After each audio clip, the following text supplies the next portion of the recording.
Hello everybody, this is Generaljannis, and in today's video I will be looking at melee weapons for Blightlord Terminators and see a statistical analysis of what the choices are and what's the best options.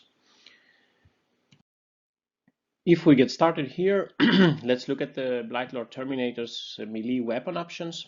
So starting with the Blightlord Terminator stats for melee combat. The Blightlord Terminators have a weapon skill of 3+, their strength is 4, toughness 5, and the Terminators have 2 attacks, and the Blightlord Champion has 3 attacks.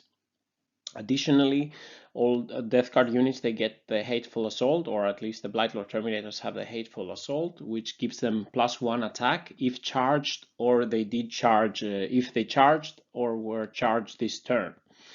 And also one additional ability that can make a difference is the Death to the False Emperor. So in melee combat versus Imperium units, when they get a 6 to hit roll, it generates a new attack. This can be quite good. So the standard melee weapons for the Terminators are either the Balesword or the Bubotic Axe, and with a combi bolter, which is their standard shooting weapon, a Blightlord Terminator with a Balesword or an axe costs 43 points. 1 in 5 models of the unit, a Terminator, not the champion unfortunately, can take the Flail of Corruption, replacing each sword, the sword or axe and the combi bolter, and in such a case it will be a point cost of 50. So if we look at the weapons, the Balesword costs 5, Bubotic Axe 5 point cost, and the Flail of Corruption is 15. All of them are plague weapons, as I discussed in my video about plague weapons. The Balesword has the strength of the user, the Bubotic Axe has +1 from the user, and the Balesword has -3 AP, and the Bubotic Axe -2, and they are both damage 1 weapons. The Flail of Corruption, on the other hand, costs 15 points. The strength is user +2. So normally it's a 6 for the Terminators. The AP is -2 and the damage is 2. And the special ability for the Flail of Corruption, apart from being a plague weapon, is that it has a D3 at hits per attack, and all wounds have to be allocated, so it can spill over from one model to the other, so you don't lose any wounds. So it can be really good, and a flat 2 damage. The Blightlord Terminators additionally have an ability that's called Aura of Rust. So if they have unmodified 2 wound rolls of 6+, this improves the AP of the attack by 1. So the sword will become -4, the Bubotic Axe -3, and the Flail of Corruption -3. So let's look at some numbers and what is the best option, the sword or the axe. And is the Flail of Corruption worth taking of the points? And basically here comes a spoiler alert. Hell yeah, the Flail of Corruption is definitely worth it. But let's look at the numbers. Yeah, so starting here, continuing with the Terminator weapons and some death card synergies. Here is the strength for the normal strength of the Blightlord Terminator 4. But if we cast the Putrescent Vitality on the Blightlord Terminators, the strength goes up to 5, so the weapons are increased in strength. And we can see, yes, as we saw before, Balesword has lower strength, but higher armor piercing than the axe. And the base strength of the Terminators is 4 and can be improved by Putrescent Vitality, a psychic power, +1 strength and +1 toughness. And to maximize the damage, the psychic power Blades of Putrefaction is really great.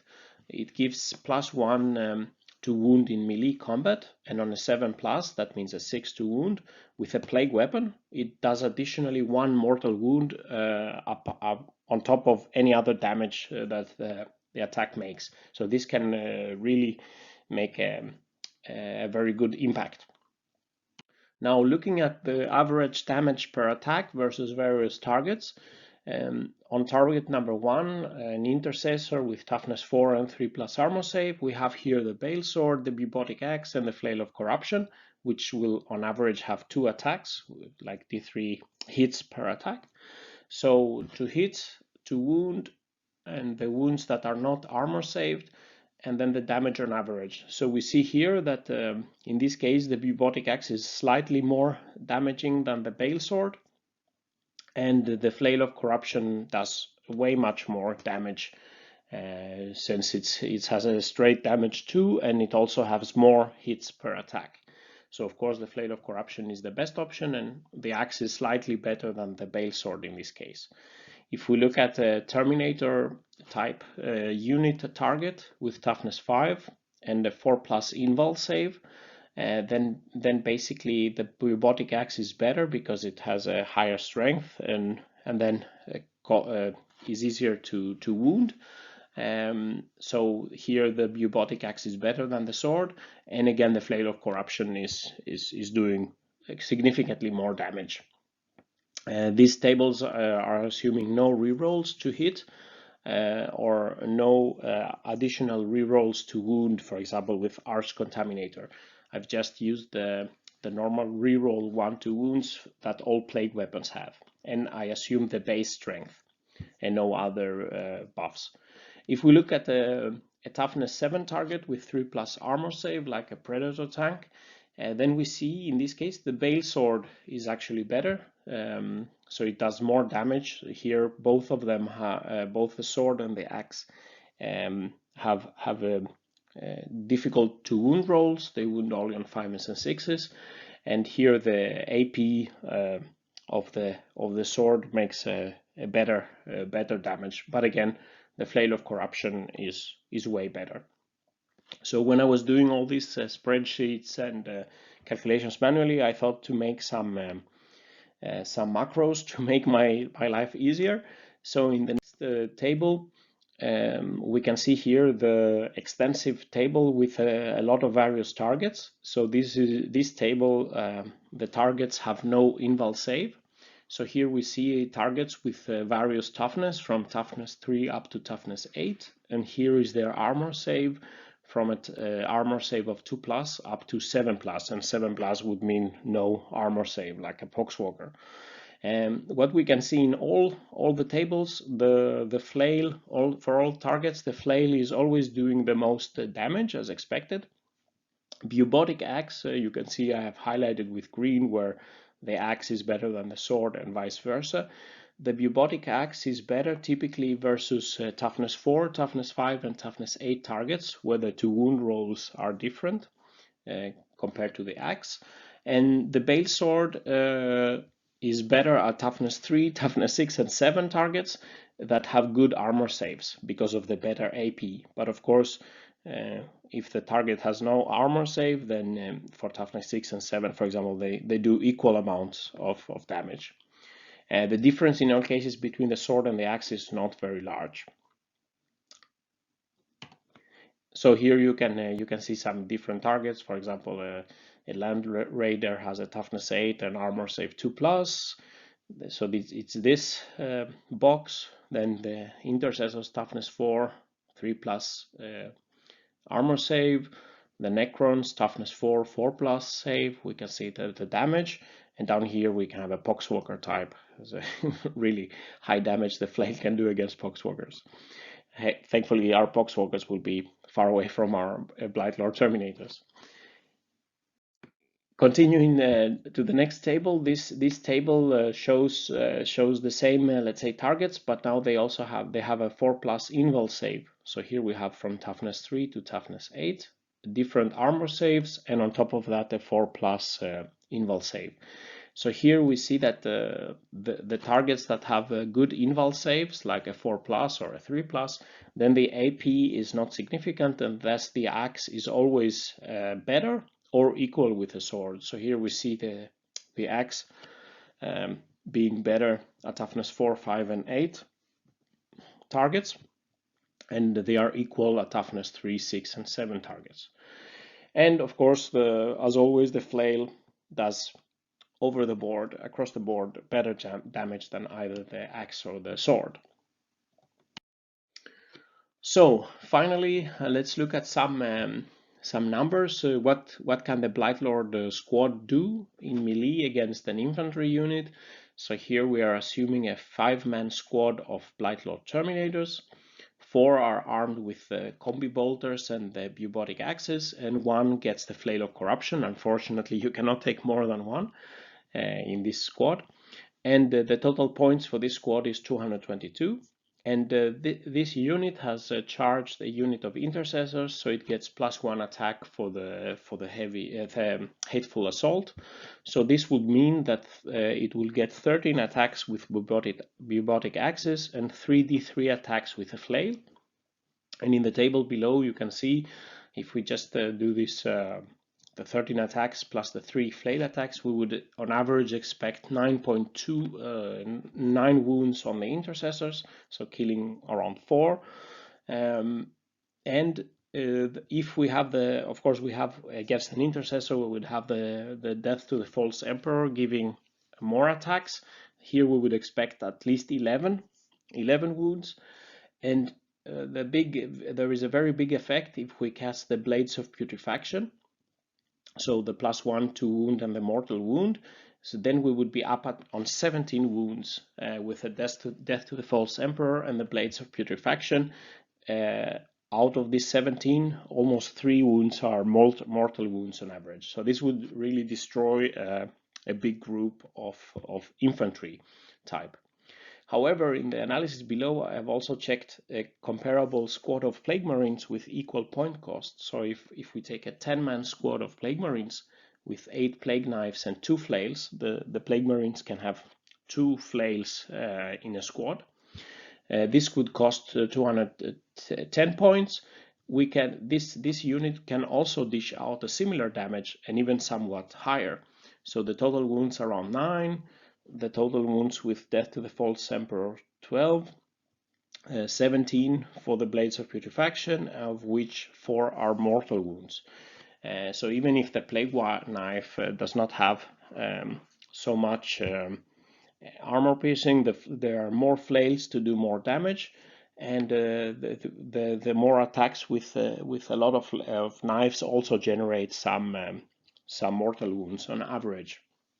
In this case, I have not counted on additional rerolls for ones to hit or Arch Contaminator or other stratagems that can be used to give more attacks. For example, Trench Fighters would give 1 more attack with Plague Knives. So here we can see that the Blightlord Terminators can do a lot of damage, but Plague Marines with Flails can also do a lot of damage in melee. Yeah. Oop. Here, sorry, the intercessors, and here, if the Blightlord, the squad, if it attacks a vehicle instead, here we take a big Land Raider with toughness 8. Again, we assume it charged the Land Raider, so it has 1 more attack for the hateful assault. Again, we have 13 attacks with the axe and 3 attacks with the flail, and we have and here we can see that the Blades of Putrefaction are especially important versus this high toughness target. It gives almost double damage. So we see the total wounds would be 4 on average, almost 5 with a death to the false emperor. And if we have the Blade of Putrefaction, we almost get 10 wounds on a Land Raider, of which 3 were mortal wounds. Again, the 10-man squad of Plague Marines gives similar damage with a Blade of Putrefaction. So here we have many knives for mortal wound chance, but by themselves they don't get very much damage if they don't have the Blades of Putrefaction. Summary, finally some summary and some final thoughts. If you even consider your Blightlord Terminators to come to melee, definitely take the Flail of Corruption. The Bubotic Axe is somewhat better and normally better than the Balesword. There is not a huge difference in the end, but if you have the choice, equip the axe. And unless, of course, Games Workshop changes the damage and strengths of these weapons in the near future. The Blades of Putrefaction is really a great synergy for the Blightlord Terminators, multiplying the damage. And the Death to the False Emperor really improves the flail damage output. The biggest issue I think with the Blightlord Terminators is probably to actually get them to come into melee combat. They are very slow. They have only a movement of 4 inches, and their advance roll is half the dice roll. So on the farthest they can move advancing is 7 inches. The deep strike ability that they have, of course, helps to bring them as close as 9 inch from enemies, but the charge roll of 9 inch is only 28% chance to make. So a little bit better than a quarter, 1 in 4 chances. If we also use a command point reroll, then the total chance becomes double, so 56%. So it's a bit better than 50-50, but still investing a lot to get your Blightlord Terminators close by and missing the charge, paying a command point and missing the charge. It's not very nice. But if you can do the charge, they can definitely dish out a lot of damage. If they can't, maybe the opponent can pull back, and most of the units are faster and they can run away, and you cannot charge them. Of course, a Chaos Land Raider could be a pricey option to transport your Blightlord Terminators into battle. As the data show, you could get similar performance from a 10-man squad of Plague Marines with similar points cost, and they are faster. So they move 5 inch and they have a d6 normal advance roll. And the Chaos Rhino is less expensive to transport the 10 Plague Marines. Of course, they don't have the deep strike ability.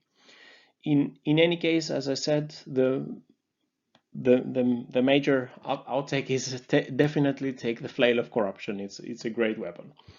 And this concludes the video. And thanks everybody for your good comments and for subscribing to the channel. If you have some suggestions for some other analysis, some other weapons to compare, now with a macro that I've made, it's quite easy, so it's easy for me to make even more math. So with these words, Generaljannis is signing out, and stay safe out there. Bye-bye.